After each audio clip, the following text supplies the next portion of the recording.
कैसे विश्वास प्रस्ताव लाया जाता है, तमाम की सैद्धांतिक जानकारियां इस पुस्तक में है। ऐसी बहुउपयोगी बिंदुओं की पहले सैद्धांतिक जानकारी दी गई है, उसके बाद में स्वयं ने क्या किया ये लिखा गया है, और उसके बाद अपनी तरफ से टिप्पणी है और ऐसा किया जा सकता था। ऐसी ईमानदारी से लिखी गई पुस्तक के लिए एक बार पुनः भाई साहब सतीश जी को बधाई देता हूं और सीधे उनको माइक्रोफोन पे आमंत्रित करता हूं, पधारे और अपने उद्बोधन से लाभान्वित कराऊं। जोरदार तालियों के साथ में माननीय सतीश जी।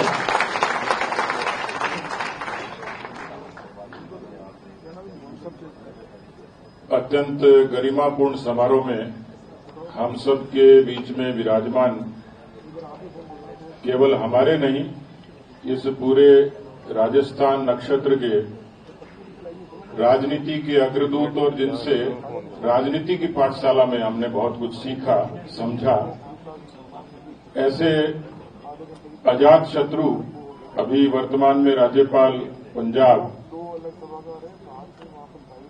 जो संस्कार और परंपराओं में कोई चीज होती है उसका कोई मूल्य तो नहीं होता, न उसका विकल्प होता। आदरणीय गुलाबचंद कटारिया जी को सिर्फ फोन पर आमंत्रित किया। आशंका ये थी कि इतने बड़े पद पे हैं, आएंगे कि नहीं आएंगे, क्या प्रोटोकॉल होगा, लेकिन मैं हृदय की गहराइयों से आदरणीय गुलाब जी को धन्यवाद देता हूं कि मेरे जैसे कार्यकर्ता को आपने कृतज्ञ किया यहां पधार कर, और मैं सदन से भी चाहूंगा कि जोरदार तालियों से माननीय गुलाब जी का स्वागत करें। आज के कार्यक्रम की अध्यक्ष हैं वर्जीबाई, जिनके बारे में आपने अभी सुना। कुछ लोगों को ताज्जुब हुआ होगा कि पढ़े लिखे लोगों की भीड़ में और वर्जीबाई कैसे बैठी हैं। दुनिया में यदि भारत की कोई एक उपलब्धि का जिक्र करना चाहे, बेशुमार है, और मुझसे कोई पूछे तो मैं कहूंगा लोकतंत्र ये भारत की सबसे बड़ी ताकत है।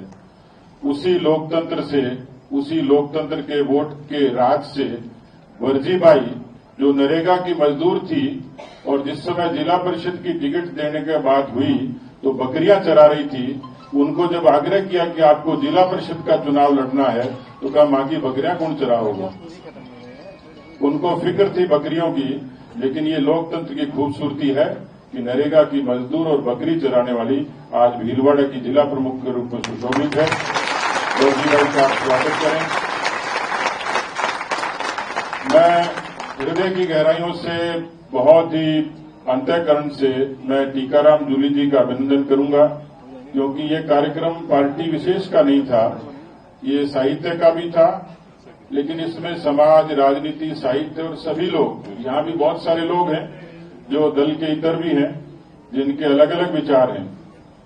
मेरे मन में आया तो मुझे आदरणीय राजेंद्र राठौड़ जी ने कहा कि ये सबसे उत्तम काम है, टीकाराम जी को आपने आमंत्रित किया। मैं टीकाराम जी का उपकार इसलिए नहीं भूल सकता कि एक टेलीफोन पर मैं उनको कार्ड देने भी नहीं गया, उन्होंने कहा कि मैं नियत समय पर आऊंगा और आपके इस कार्यक्रम में निश्चित रूप से रहूंगा। मैं समझ सकता हूं कि राजनीति की बहुत सारी वैचारिक व्यवस्था और मजबूरियां होती हैं, लेकिन उन मजबूरियों की मर्यादा के बावजूद भी एक भाई की तरह स्नेह देकर टीकाराम जी हमारे बीच में आए। मैं चाहूंगा कि जोरदार तालियों से उनका स्वागत करें। टीकाराम जी को मैंने मंत्री के रूप में और नेता प्रतिपक्ष के तौर पर उनको सदन में देखा है। मैं उनका हृदय से आभार व्यक्त करता हूं, हमारे बीच में आए हैं। आदरणीय मदन राठौड़ जी, उनका मंच की और अतिथियों की सूची में नाम नहीं था।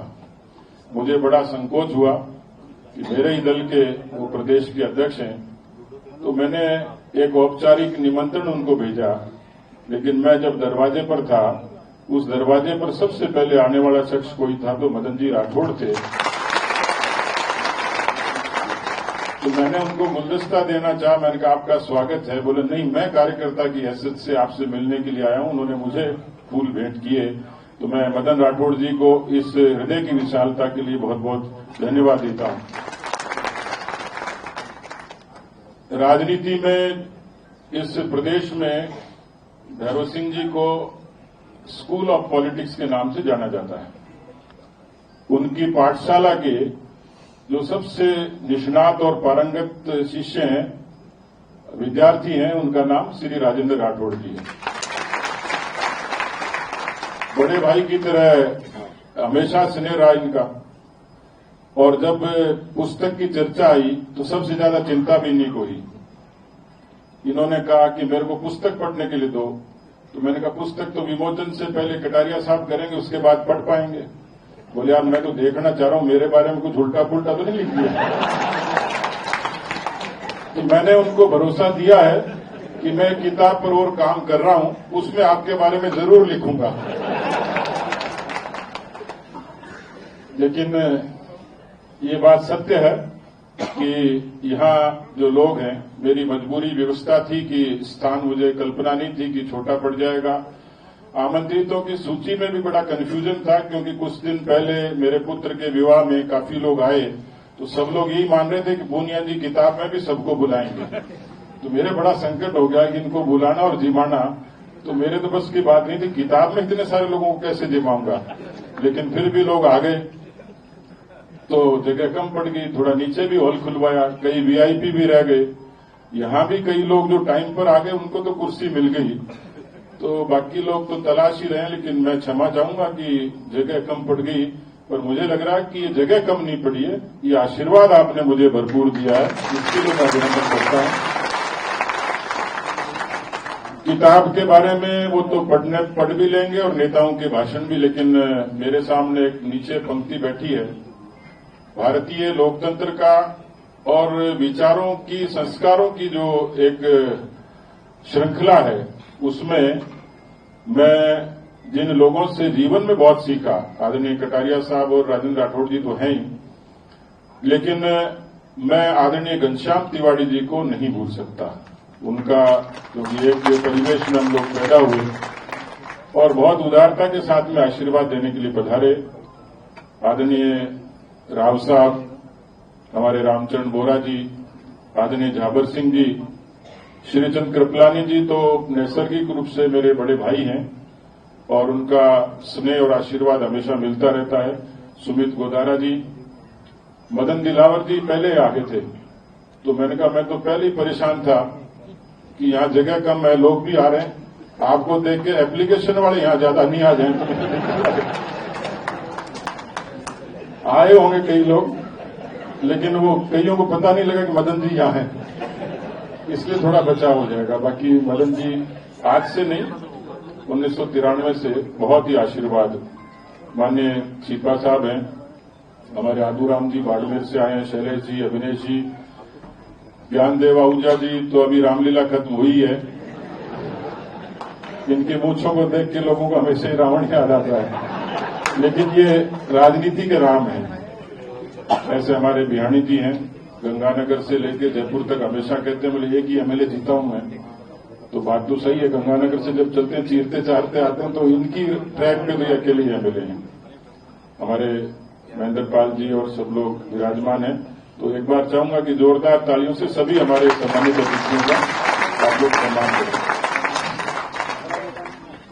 एक तो राजनीति में के बारे में अधिकांश लोगों की अभी भी यही धारणा है कि पढ़े लिखे नहीं होते।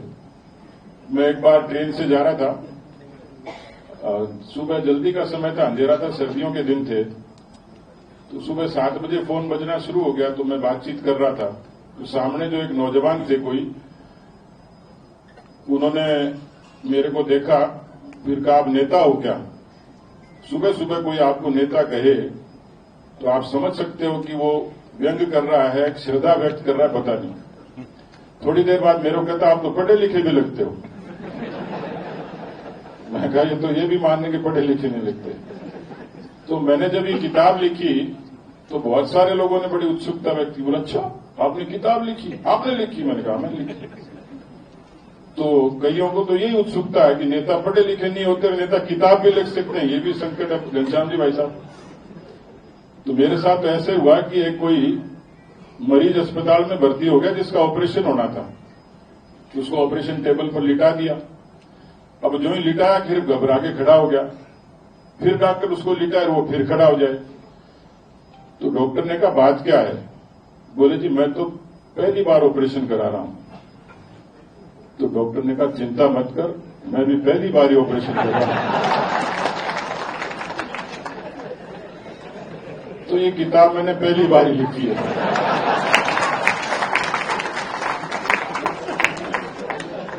इस किताब के बारे में बहुत लोगों ने अमेजन पे तो भाई साहब वो बिक्री बंद हो गई, खरीद ली लोगों ने।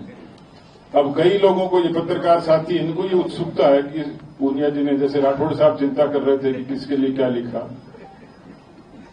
तो मैं कॉलेज के स्कूल के दिनों में भी मुझे पढ़ने का, साहित्य का शौक था, लिखने का भी है, पर लिखना कभी किताब के रूप में संकलित नहीं कर पाया। फेसबुक पे लिख लेता हूं, कई जगह लिख के लोगों को इनपुट दे देता हूं, या कई पन्ने लिख लिए, छुपा के रख लिए कि कभी मौका आएगा तो लिखूंगा। ऐसे में चर्चा कर रहा था तो दिल्ली में मेरे बड़े एक नेता बोले, मैंने कहा जी किताब की मैं कल्पना कर रहा हूं। तो बोला अभी मत करना, रिटायरमेंट के बाद करना, कोई एक आध पन्ना गड़बड़ लिख देगा तो मुश्किल हो जाएगी। तो मैंने शुरुआत करी कि मेरे विधानसभा के 18 से और 23 के जो मेरा राजनीति का सदन का अनुभव था, उन भाषणों का और सदन के उन जितनी क्रियाएं थी, उसका संकलन है, उसका एक निष्कर्ष के रूप में उसको किया है। तो इसलिए हो सकता है ये पुस्तक आपको रोमांचित नहीं करे, आनंद नहीं दे, लेकिन ये भरोसा जरूर दे सकता हूं, क्योंकि मुझे कहा जब लिखते ही हो तो थोड़ा ठीक से लिखो। तो मैं ये विश्वास देता हूं, क्योंकि लिखना, ये देश के प्रधानमंत्री नरेंद्र मोदी जी प्रेरणा देते हैं कि लिखना केवल अपने लिए नहीं होता, नए लोगों के लिए किस तरीके से राजनीति में जगह है। और क्योंकि हमने भी जब सीखा था, तो मैं पहले दिन जब विधायक बन के आया, तो पहले दिन की कार्यवाही तो स्थगित हो जाती है, शपथ हो जाती है। दूसरे तीसरे दिन विधानसभा में आया तो मैंने एक दो वरिष्ठ लोगों से पूछा कि भाई साहब इसमें कैसे क्या करना है। बोले एक हरी किताब आती है वो पढ़ लेना। अब मेरे संकट ये हो गया कि हरी किताब खूब सारी थी, कौन सी पढ़ने से समझ में आएगा। लेकिन मैं धन्यवाद देता हूं कि सदन में आदरणीय गुलाब जी कटारिया साहब नेता प्रतिपक्ष के तौर पर और आदरणीय राजेंद्र राठौड़ जी उपनेता प्रतिपक्ष के तौर पर हमारे पूरे विधानसभा के विधायक दल को, केवल मुझे नहीं, मैं तो उनको देखता और सीखता भी था, लेकिन ये मेरा अपना अनुभव है कि विपक्ष की राजनीति में मुद्दों के आधार पर, तर्क के आधार पर मजबूती से अपनी बात को रखना और सरकार से मनवाना, ये यदि विपक्ष का हथियार धारदार होता है तो आप उसमें सफल हो जाते हैं। तो मेरे वो अनुभव हैं कि जिन अनुभव से मैं अपने क्षेत्र का भला कर पाया।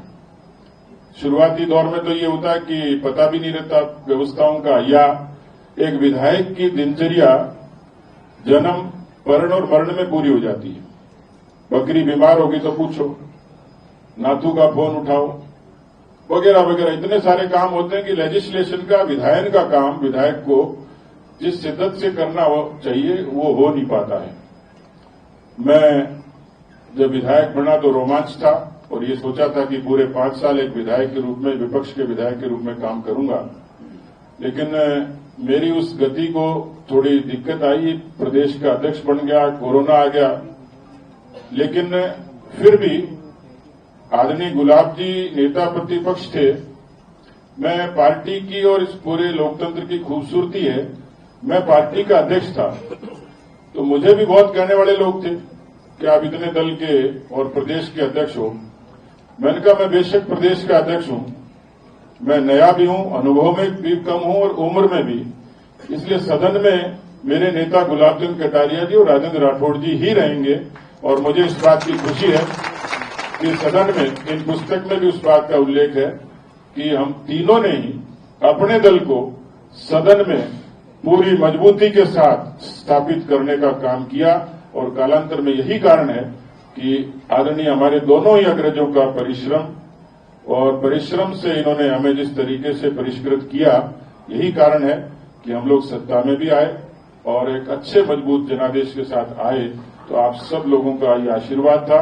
मैं आप सब लोगों को बहुत बहुत धन्यवाद देता हूं कि आप सब लोगों ने, क्योंकि यहाँ सब एक रंग बिरंगी, जिसको कलरफुल एक ऑडियंस कह सकते हैं, कि इसमें ब्यूरोक्रेसी के लोग भी हैं जिनको सहजता से आमंत्रित किया, और बहुत सीनियर वरिष्ठ नौकरशाह मित्र वो आए, हमारे स्वयंसेवी संगठनों के लोग आए, दूसरे विचारों के लोग आए, मीडिया के हमारे बहुत सीनियर लोग एक सिंपल से आग्रह पर आए, सामाजिक संगठनों के, व्यापारिक संगठनों के वो लोग आए, राजनीति के लोग और बहुत लोग जिनको मैं नहीं बुलाऊं तो भी वो पता लगना चाहिए वो आ जाते हैं, उनके प्रति भी मेरी कृतज्ञता। कोई रह भी गया होगा तो मैं 24 तारीख को मेरा जन्मदिन है और मैं गोवर्धन जी की परिक्रमा करूंगा। जिनकी श्रद्धा है 21 किलोमीटर पैदल चलने की, उनको मैं पीले चावल आज से देता हूं कि बिना बुलाए आ जाना, और किसी को कोई कसर रह गई हो तो वहां निकाल लेना, बाकी मेरी तरफ से माफी मांग लेना, लेकिन चलना पैदल पड़ेगा। तो आप सब लोगों को बहुत बहुत धन्यवाद। कोई सोचेगा कि पूनिया जी ने ये तरकीब ठीक निकाली भीड़ छाटने की कि पैदल चलोगे तो ही माना जाएगा, तो आप सबको बहुत बहुत धन्यवाद। वो है, मैं अपनी बात को खत्म कर रहा हूं क्योंकि माफी चाहता हूं, मेरी भूमिका थोड़ी बड़ी होगी, लेकिन मेरी इस पुस्तक का जो एक सार है मैं उसको पढ़ के अपनी बात को खत्म करूंगा। उत्कृष्ट हमारा यह लोकतंत्र, जन जन से उपजा यह तंत्र, संवाद बहस है इसका मंत्र, अगणित इच्छाओं की आस, इस पर जन जन का विश्वास, लेते इस पर हम सत्य शपथ, डगर कठिन नहीं अग्निपथ, करते जब कोशिश नेक सतत, करते जब कोशिश नेक सतत, बन जाता तब यही सत्यपथ, नहीं अग्निपथ है जनपद, है जनपद। बहुत बहुत धन्यवाद।